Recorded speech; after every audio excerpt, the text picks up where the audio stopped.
Be be Fatima رضی اللہ تعالی عنہا گھر کے تمام کام کر کے چکی پیس رہی تھی اور رو رہی تھی۔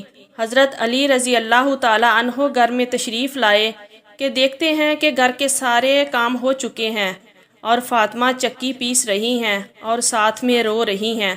حضرت علی رضی اللہ تعالی عنہ بی بی فاطمہ سے پوچھنے لگے، اے فاطمہ تو کیوں رو رہی ہے اور یہ پانی کس لیے گرم ہو رہا ہے اور اتنا سارا آٹا ایک ساتھ کیوں پیس رہی ہو؟ بی بی فاطمہ رو کر فرمانے لگی، اے میرے پیارے شوہر، آج میں نے ایک خواب دیکھا ہے کہ میرے بابا جان کسی چیز کو تلاش کر رہے ہیں۔ میں نے پوچھا، اے بابا جان آپ کس کو تلاش کر رہے ہیں؟ تو میرے پیارے بابا جان سرکار دو عالم نے فرمایا، اے فاطمہ بیٹی میں تجھے تلاش کر رہا ہوں۔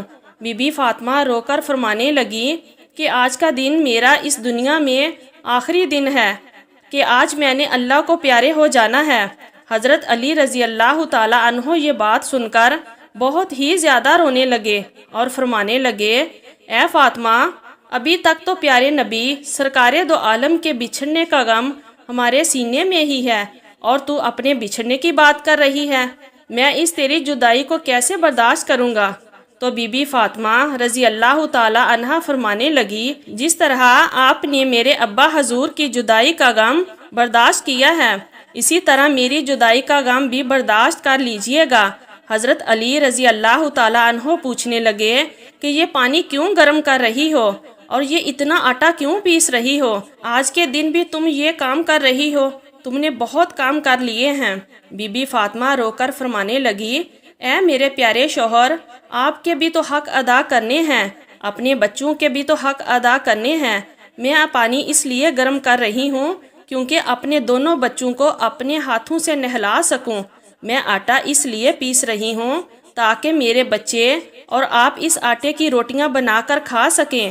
میں کپڑے دھو چکی ہوں آپ لوگوں کے تاکہ آپ لوگوں کو دھلے ہوئے کپڑے مل جائیں اور آپ پہن سکیں۔ میرے بعد میرے بچوں کو کون آٹا گوندھ کر پیس کر کھلائے گا؟ یہ کہہ کر بی بی فاطمہ بہت ہی زیادہ رونے لگی اور ساتھ میں حضرت علی بھی رونے لگے۔ حضرت علی بی بی فاطمہ کو سمجھا کر وہاں سے اٹھا لیتے ہیں اور کہتے ہیں یہ کام مت کرو۔ تب بی بی فاطمہ کی طبیعت زیادہ خراب ہونے لگتی ہے، انہیں تیز بخار ہونا شروع ہو جاتا ہے۔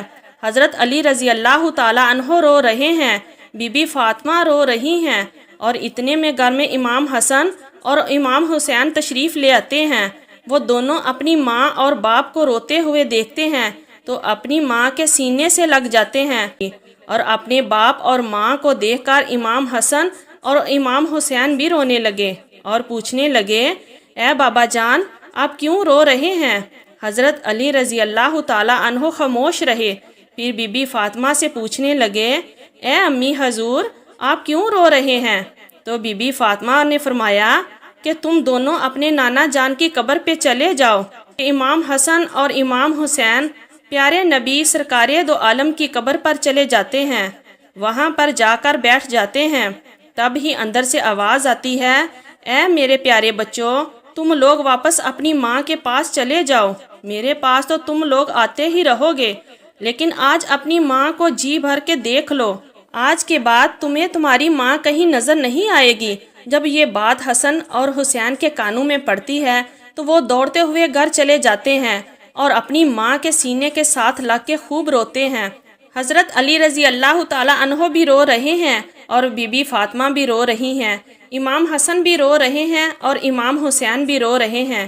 اتنے میں بی بی فاطمہ کی طبیعت اور بھی زیادہ خراب ہونے لگتی ہے۔ وہ حضرت علی رضی اللہ تعالی عنہ کو اپنے پاس بٹھا کر اسے 3 باتیں کہتی ہیں۔ پہلی بات تو یہ کہتی ہیں کہ میں نے آپ کے ساتھ کوئی بھی کوتاہی کی ہو، آپ کی خدمت میں کوئی بھی کوتاہی کی ہو، آپ کی نافرمانی کی ہو، آپ کا کوئی بھی حکم نہ مانا ہو تو مجھے معاف کر دیجئے گا۔ حضرت علی رضی اللہ تعالی عنہ رو کر کہتے ہیں، اے فاطمہ تو نبی کی بیٹی ہے، تو نے اپنے حق پوری طرح سے ادا کیے ہیں، میں تجھ پر ہمیشہ خوش ہوں، مجھے تجھ سے کوئی گلہ نہیں ہے۔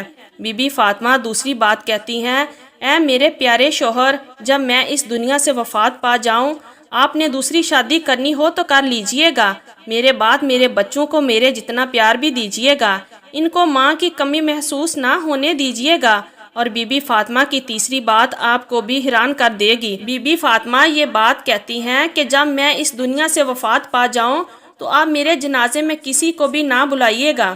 یہ بات سن کر حضرت علی رضی اللہ تعالیٰ عنہ حیران ہو جاتے ہیں اور کہتے ہیں اے فاطمہ تو نبی کی بیٹی ہے، میں تیرے جنازے میں کسی کو کیوں نہ بلاؤں؟ تو بی بی فاطمہ فرماتی ہیں کہ میں نے آج تک اپنے آپ کو پردے میں رکھا ہے، غیر مرد کی نظر نہیں پڑنے دی۔ میں چاہتی ہوں کہ میرے مرنے کے بعد بھی مجھ پر کسی غیر مرد کی نظر نہ پڑے۔ جب شام ہو جائے، اندھیرا ہو جائے، آپ مجھے تب دفن کر دیجیے گا۔